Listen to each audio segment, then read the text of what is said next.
as a student, I lost my ambition and drive. I was just doing what everybody tells me to do, and I was losing sight of what I really want when I was younger. Business over drinks. Business over drinks. This is Dave and Tom.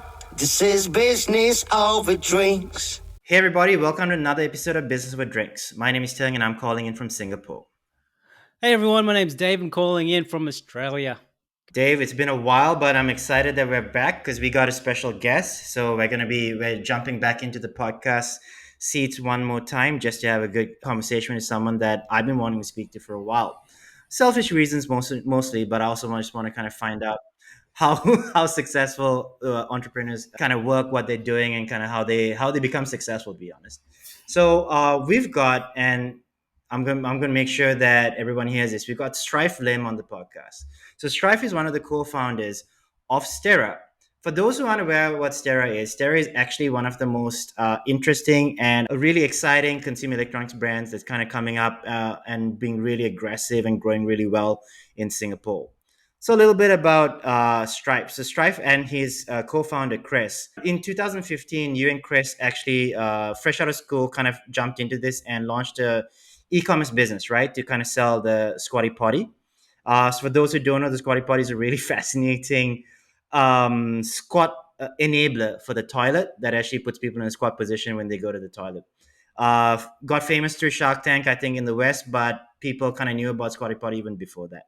After that, maybe it didn't work out that well because it's called the Squatty Potty.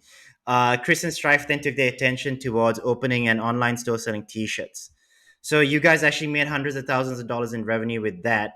But as we all know, that garments and kind of T-shirts has a really thin profit margin. So you made the painful decision to shut it down, but you started once again, and that kind of brought you to Sterra, right?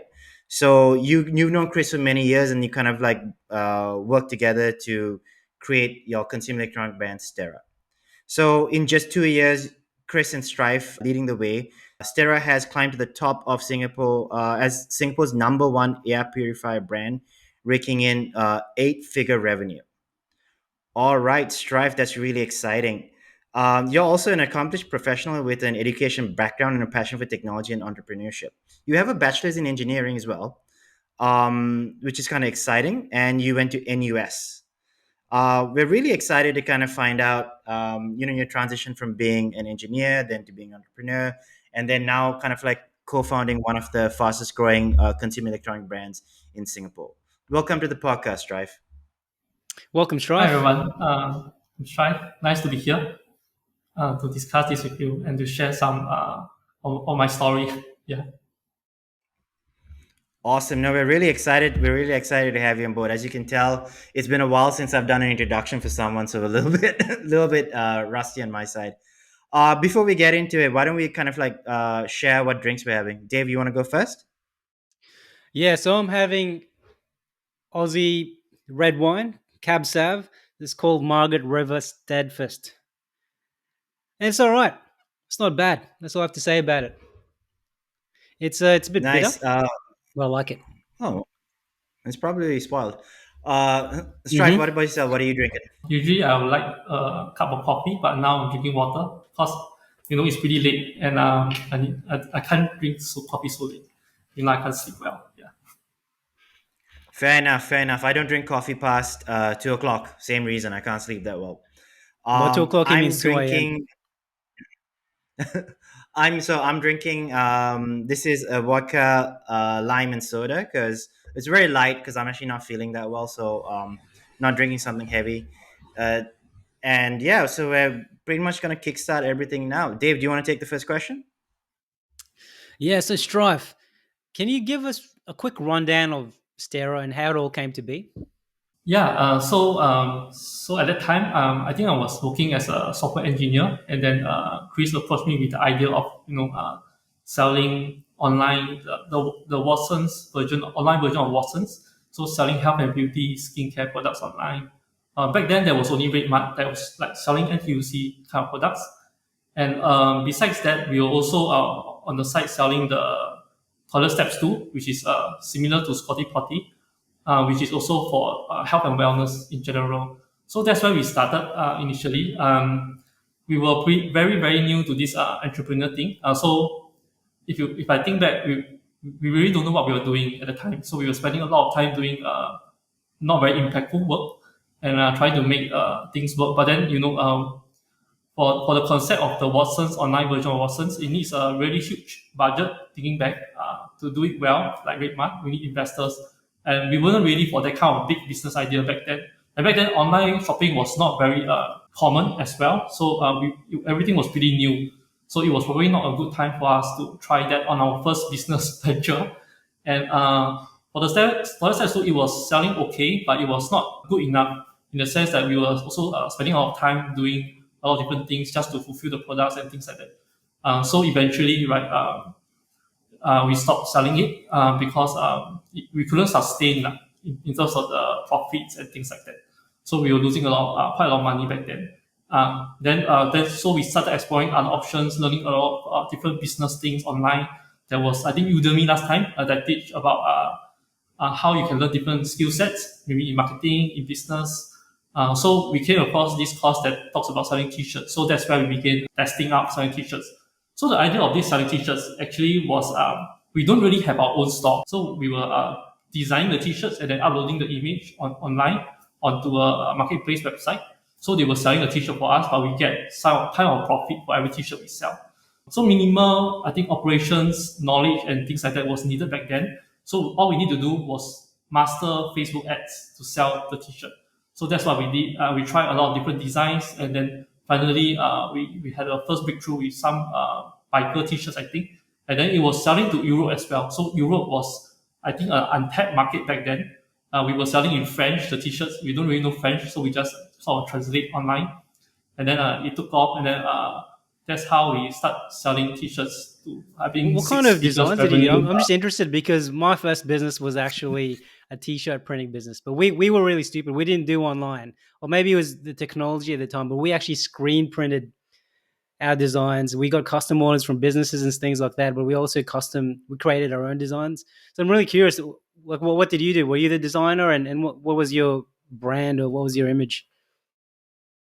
Right. Back then, I think Chris and I were doing everything. So we were designing, we were doing the ads, we were marketing, we were uploading the product. So we were doing everything from start to finish. And the t-shirt that we were selling is kind of a very niche-based t-shirt.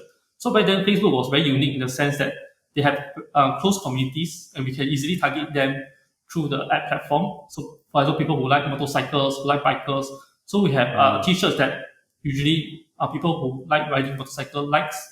That's our first breakthrough. And then maybe people who are granddads, who are dads, so targeting specifically them to sell our t-shirt. So it has to be quite, I think, niche in the sense that it has to have an interest in the t-shirt. So it's not a very broad kind of t-shirt in the sense, not a very general statement kind of t-shirt. Yeah. And then you had to play with the words to make it interesting. The people will comment and share with their family and friends. So that's how the ad works back then. And I think digital selling online was not very popular back then. So it was normal that you were thought of not selling online at the start. Yeah, I think it was a very big thing back then for some t-shirts. Many people were just jumping on. So eventually, right, because the margin grew thinner and there was more competition, so eventually the numbers didn't work out in the end. So we want better margin. I can't remember which one, but then we move on to selling other kind of products, e-commerce, in our own Shopify store with our own website, our own domain. One of the key reasons is also because we want to have a relationship with our customers. We want to build a brand. So that's why we move. And we want to have a better margin and also have more flexibility in terms of like what we can sell, right? So for example, t-shirts is mostly about being clever and then about the design relating with the customers. But then there was no real benefits in selling t-shirts. So that part we find it quite hard. I mean, not that easy to sell on Facebook. So we move on to gadgets that have tangible benefits globally. So we were selling globally back then with the gadgets. Before we decided one day that we want to come back to Singapore and enter this market and build a brand here. That's where Sterra really started. Nice. I mean, that's fascinating. Actually, I think a lot of people just assume that when you start a business, if it doesn't work, then you just go back to the workforce. When, to be fair, you're going to make dozens of mistakes at the beginning, and then you'll kind of perfect it. You get better and perfect it as you go along, right? One thing I've always wanted to ask entrepreneurs, and I don't think I've asked this question before, is how do you divide? How did you and Chris kind of divide the role? Because, like you said, you guys were doing everything at the beginning, right? How did you guys divide the responsibilities? Right. So we were doing everything in the beginning. So both of us through this process became very good. I think mainly in marketing, and also knowing sort of which product can sell well online. So this part I think we have very similar in terms of skill set. And then more then Chris will be managing more on the finance side, the operations, which I think he's better at. While I have a software development background, so I was doing more on the websites, making things better online, the experience, the customer experience. So these are roughly how we divide um, the workload. Basically, there's also a lot of brainstorming and sharing of ideas, I think, between us. And then we try to trust and respect each other in terms of different people have different opinions, and we believe that with more brains we can think of better ideas together. Stripe, sorry, I got one more follow up question. Like you just mentioned that there'll be differing opinions, right?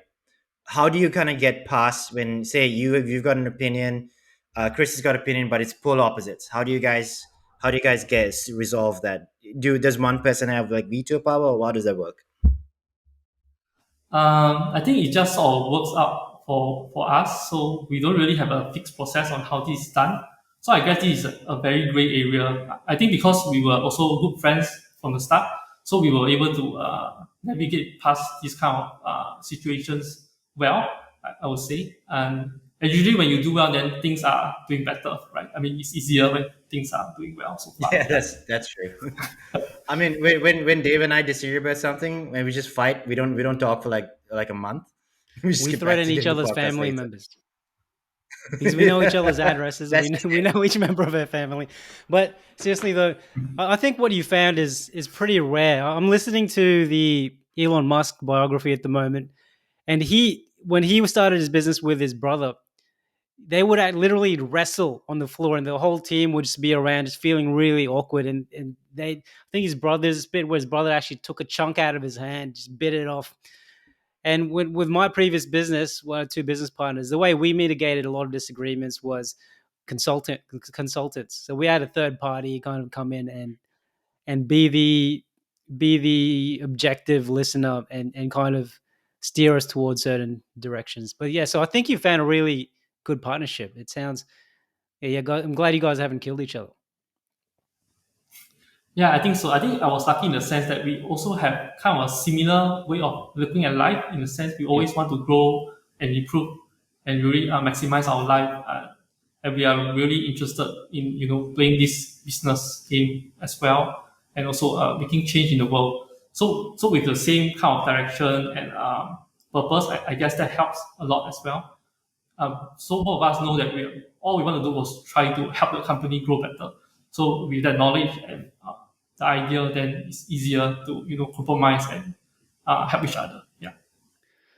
I'm really curious how, because now uh, you're managing an $11 million ad budget, but you started from scratch in early days with Sterra. How did you kind of grow? That's within how many years? Was it 5 to 6 years? Early days. How did you Um, multiply everything to get that big?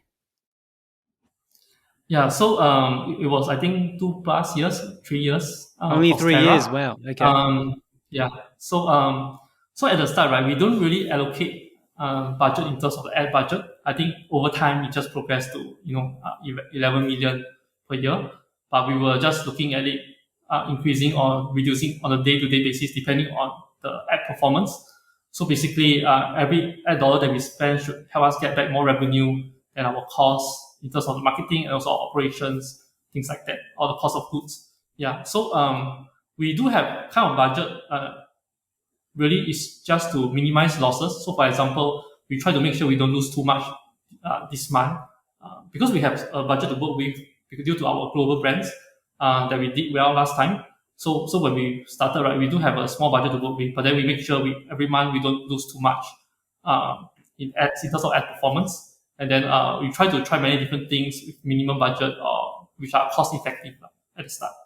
Yeah. So because I believe that investment also have to be made to find the breakthrough, We have to test many different things, and to test many different things, sometimes, especially in the ads world, we need to spend uh, uh, some portion of our budget. Yeah. Do you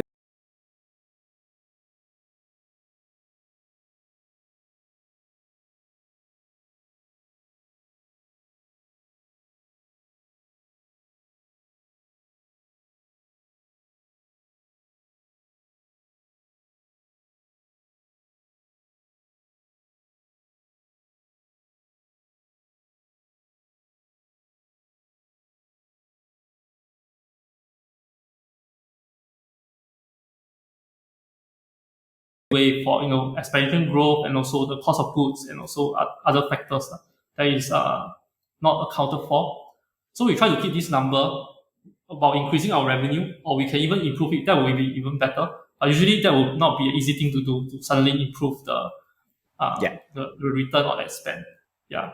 So So that's you're how we so usually do yeah. it. So you're Yeah. basically looking at 1:3, yeah, basically, Yeah. Mine is the three. Yeah. For now. approximately, yeah. Okay, that's really fascinating. Um, so basically, right?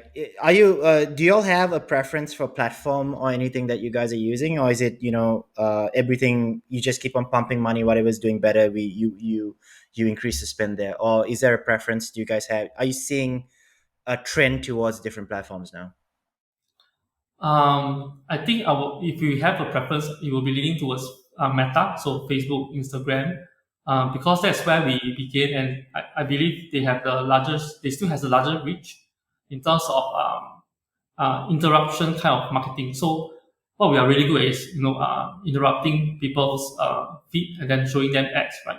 So for Google, it's a bit different. So it's more like a pull marketing. So they need to search for us before the ads will be shown to them. So it's different. So for example, if we interrupt them with Facebook, then they will search for us. So that will be the top of funnel kind of ads, I would say, on Facebook or Instagram.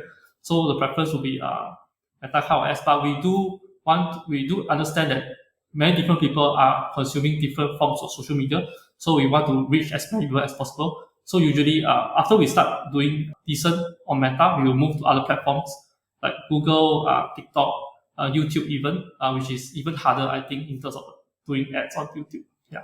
So Interesting, who's fascinating. overseeing this marketing? Is it yourself, or is it both you and your business partner, or do you have a chief marketing officer, or who oversees all of this? Right. So at the start is me and Chris, and then we do have a marketing leader to help us manage things and make sure things go smoothly. And then right now, I think I'm more assigned to growing the marketing for other overseas market right now. So Chris is mainly focused in Singapore and Malaysia.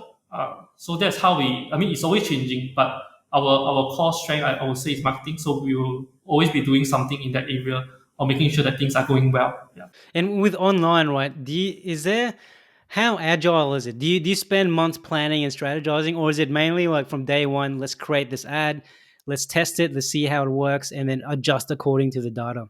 Right. I think in the world nowadays, things are moving and changing so fast, right? So our plan is not really the process. Our plan will be the goal. So our plan is to get to this number, for example, or to get this number of orders. Then the process, we are very flexible and adaptable in terms of what is working well. So I think I would say every 1 or 2 weeks, we are changing how things are being done. Unless the things keep working well, then we don't really change it. But we try to always explore new things and try new things and test new things, especially on online marketing. Yeah. Yeah, the private clients I work with who succeed the most tend to be the ones who are more action driven than strategy driven. Not to say that strategy is incorrect, but they seem to just try throw something out there and keep iterating it until it works. They keep testing and trying new things until they find the thing that brings in the revenue, and they accelerate that. It's interesting. Yeah, we were also a big proponent of testing. So we are always trying to test new things, even strategies. If we can, we want to test them out before we make them permanent, right? Or before we move on to other things. Yeah. So Strife, there are many companies that have been kind of having the same strategy as you, right? Which is being really aggressive with online ads, trying to push sales that way and trying to grow that way. But there are also very few companies that are as successful as you guys. What do you think these companies have been doing wrong? I think it depends on the amount of success they are currently doing. So, for example, if everything is really bad, probably they need to do more in terms of product and market research. So maybe the product is not really what people really want, or maybe the service is not really appealing to maybe people in the marketplace, for example. So that would be the first thing. So for example, if they are doing relatively well, but want to scale up furthermore, I would say that maybe one thing they may be doing wrong is maybe they don't have big enough goals, for example. So for example, if you have a very big goal, right, then you will plan things or do things, execute it differently. So probably you will see like a 10,000 investment in videos would be more reasonable than before, and then you will test more things, try more new ideas, and also maybe even explore working with different other businesses that can help you grow as well. Yeah, that's just I think some things that I thought of at the top of my head. Yeah. Okay, no, that's really interesting. I think one of the things that I'll always struggle with is, or at least me personally, and me talking to clients, I've always struggled with is clients not, they don't know where to blame or who to blame, because it's very unlikely that they'll blame themselves. So it's always very interesting to kind of understand, especially from successful people, right? Because successful people understand what, if there's a problem, if there's a mistake, you just have to fix it. It's not about really passing blame; it's just fix it. And so it's really interesting to kind of hear that kind of perspective from you. Yeah, it's all about the business, right? So it doesn't matter who made the mistake and what is the mistake. It's more about getting the right thing done, I would say, and also trying a lot of different new things. So because I think we don't know what we don't know, right? So if we never really test things out, we don't really know how it would work out for the business. Yeah. So, what do you say to Absolutely. people who don't want to spend any money in advertising? Yeah, what would you say to them? Because I'm sure there are a lot of businesses who don't even want to spend $10. Thing is the idea, right? So if people don't know you or your product, then they will definitely not buy from you. So I think if you don't want to spend on advertising, you have to reach people in a different way. Maybe I think there's a lot of different ways to reach people nowadays as compared to the past. In the past, there were a lot of gatekeepers, for example, newspapers, TV that you have to pay right to get known. Nowadays, you can through organic posts, you can reach more people by just having interesting content that people want to watch or read about. So I guess you can invest more time and effort to make up for the lack of spending in these areas. Because I know also a lot of many businesses that do well through organic marketing and things like that. Yeah. I just want to take Dave's question one step forward, right? Versus spending on ads, there are some brands that don't want to spend on marketing as well. And I mean, for the most part, they tend to be pretty bad at marketing. So I completely understand what you're talking about, organic and all the stuff, right?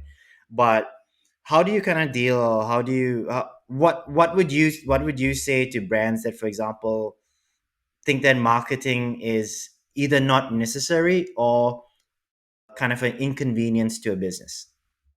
Without marketing, you can't really bring the product to a large group of people very fast. I think if you want to grow by word of mouth, it probably takes a lot of time. And then by then, maybe your product or services might not be as relevant.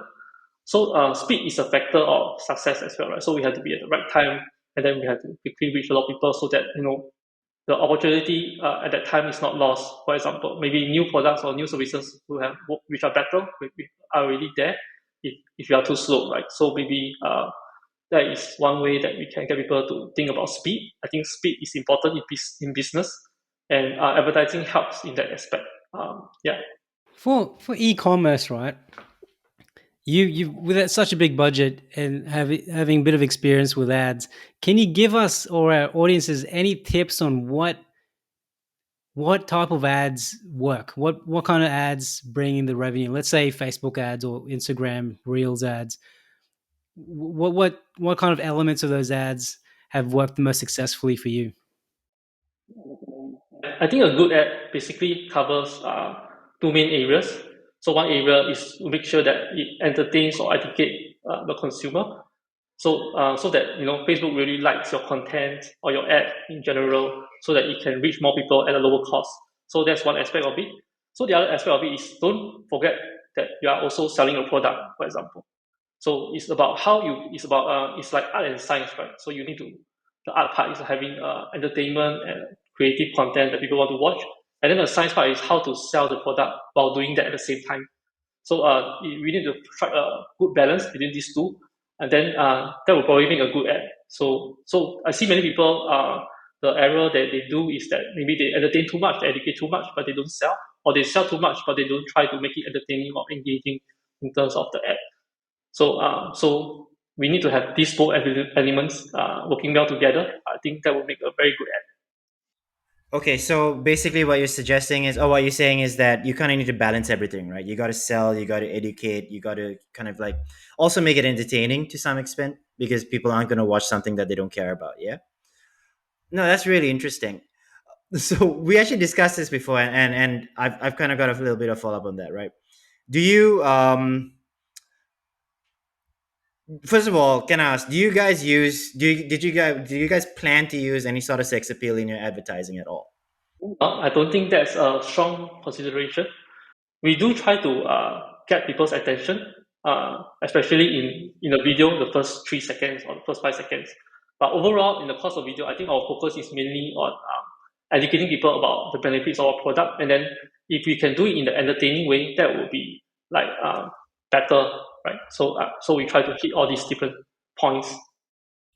Okay, yeah, no. So the reason I ask is because I was just reading through all the comments of all. I think I mentioned this to you before, right?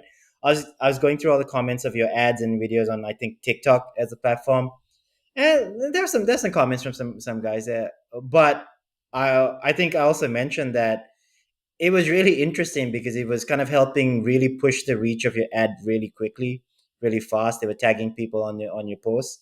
So I mean, hey, if it works, it works. But if you guys didn't plan it, I'll take the win. I mean, if I was you guys, I'll just take the win where I can.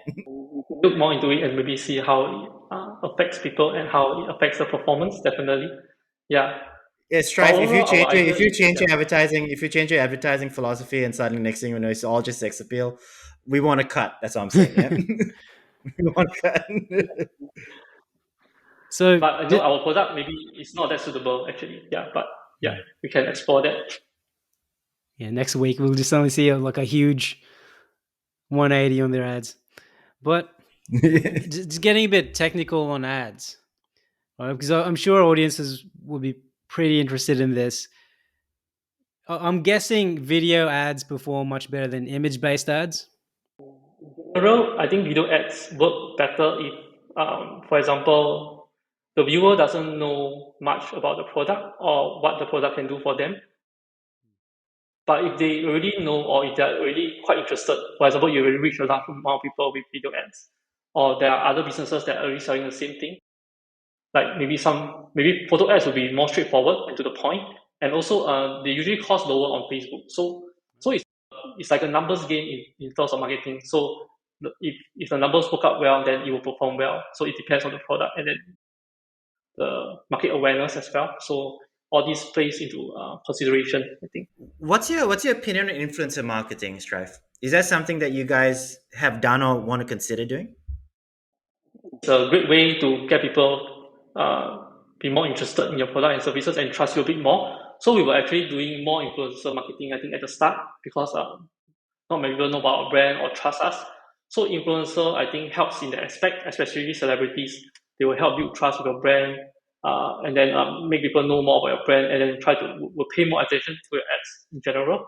But then over time, as we grow bigger, I think the trust factor sort of reduce in terms of the impact. But then influencers typically they know how to engage well with the audience, provide the right content that audience are interested in. So that part is still very valuable, and then we still do a lot of influencer marketing due to the content part. Yeah.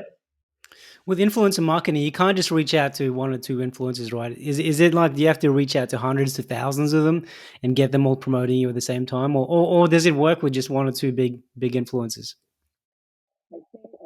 One or two big influencers will work well only if you also help the reach by using them as advertisement on Facebook ads, so you can reach more people. Because maybe even if they post nowadays, their organic reach may not be that big in terms of bringing awareness to your brand. So you need to help them boost the reach through using a bit of spend on marketing on ads. Okay, so sorry, just to clarify, right? So basically, when you did work with influencers, or when you work with influencers, you actually put aside a certain budget to kind of boost the influencers post, or is it, or do you just take the content and post it on yours and then boost that, or like promote that? Just take their content and use on our own platform as ads directly. But I Got think it. using them as ads on their own post will be a good idea as well. Actually, something that I think we can also explore more on. It's just something that we have not done much yet in that aspect. Yeah. Yeah, so back to the point about the multiple influencers, I think I missed that. Yeah, so we do. I think multiple influencers do have a big impact if we have a lot of them. For example, I think the marketing example that I always thought of is the Fire Festival. There's multiple influencers that post about the festival, and then it has a wide reach, and then it has a sort of accumulated effect, right? So you need to have that amount of influencers for that to have really a big impact. I think if not, I think it would just be in the middle, which wouldn't have that much deal with it. Yeah. Well, let's say you're an ambitious startup selling electronic products, and you wanted to make 1 million in revenue. Let's say the cost of a product is around $100. Around how many influences do you think that would take to start accumulating any kind of return? If you know at the top of your head, if it's fine if you don't.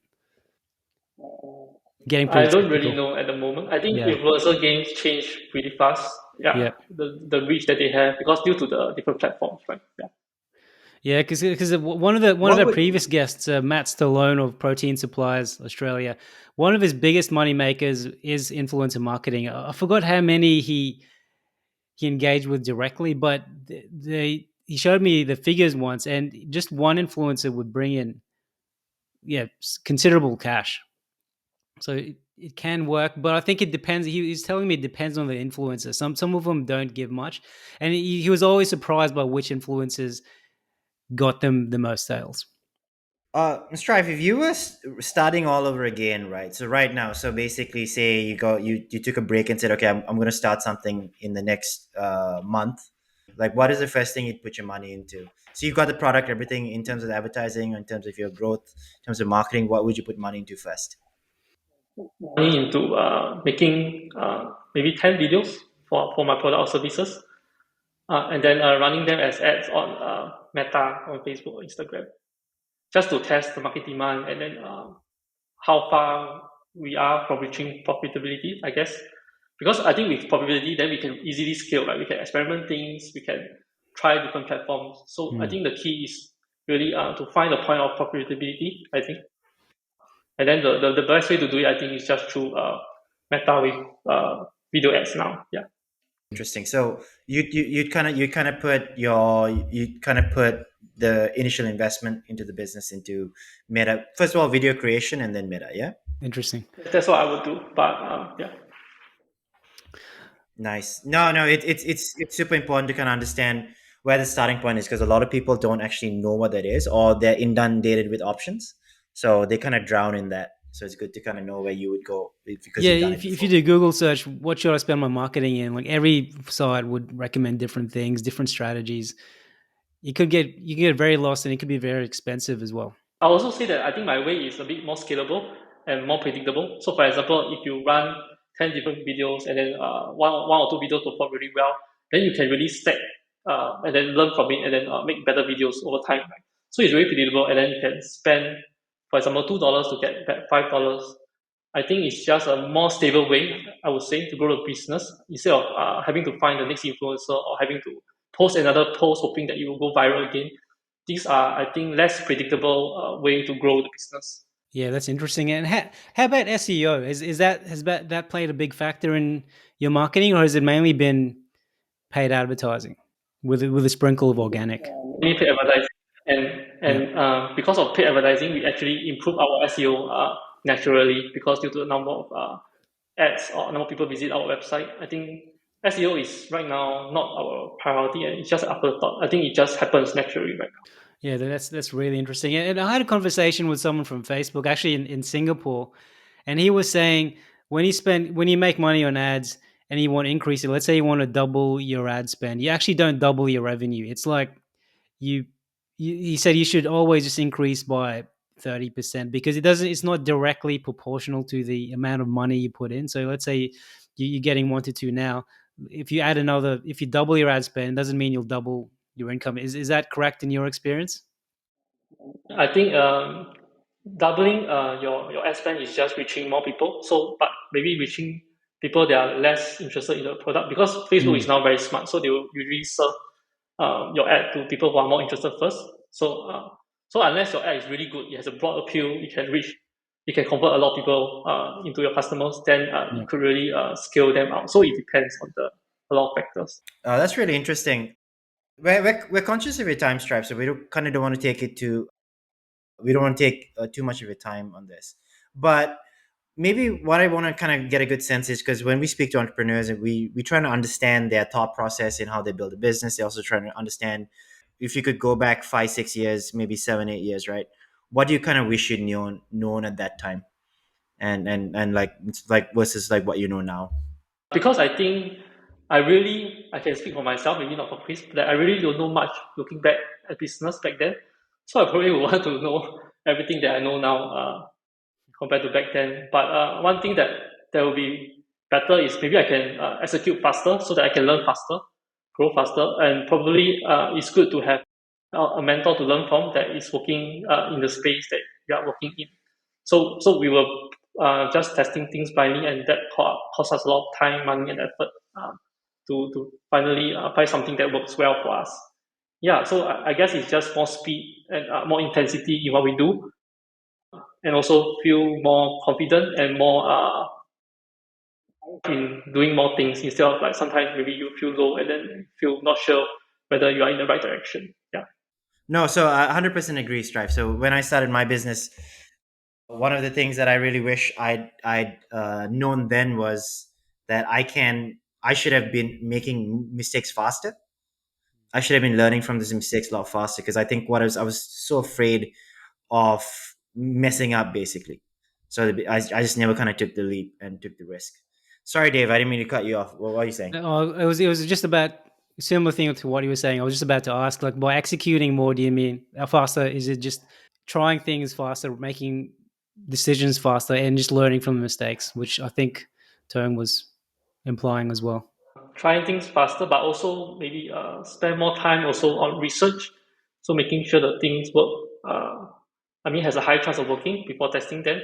But overall, I think the intensity of working. So last time I thought I worked very hard, but if I look back, maybe I didn't work that hard. There's probably ways I can work harder or smarter, which I definitely regret the time wasted there. Yeah. Oh man, I waste so much time on TikTok. Oh, I'd be the perfect customer for you, though. Just to wrap up, I was wondering if you could share with us, because we like to share books and we love to read books ourselves. Are there any 3 books that have positively impacted you in any way that you'd love to share with us? I love reading books, but not throughout my life. I think around when I was in university, I started reading books, and I think the first book that really make an impact for me is the cliche book, right, Think and Grow Rich by Napoleon Hill. So back then, I was already as a student. I think I have lost my ambition and drive. I was just doing what everybody tells me to do, and I was losing sight of what I really want when I was younger. So this book helps me ignite my ambition again. Sort of taught me about working hard, and then it's possible for me to also achieve success that I always thought I could be. But then on the way while we were growing up, we sort of lose sight of that. I think for me, so I was just trying to have a normal job and then live a normal life. The basics, trying to get the basics up. So I lost my ambition. I think that book sort of gave me my ambition back. And then the turning point, I think, was before I read the book, I was pretty broke. Only 3 digits in the bank from maybe $10,000. I just spent it all, and then I was not very money conscious, and I was not really caring about success. I was just spending things freely.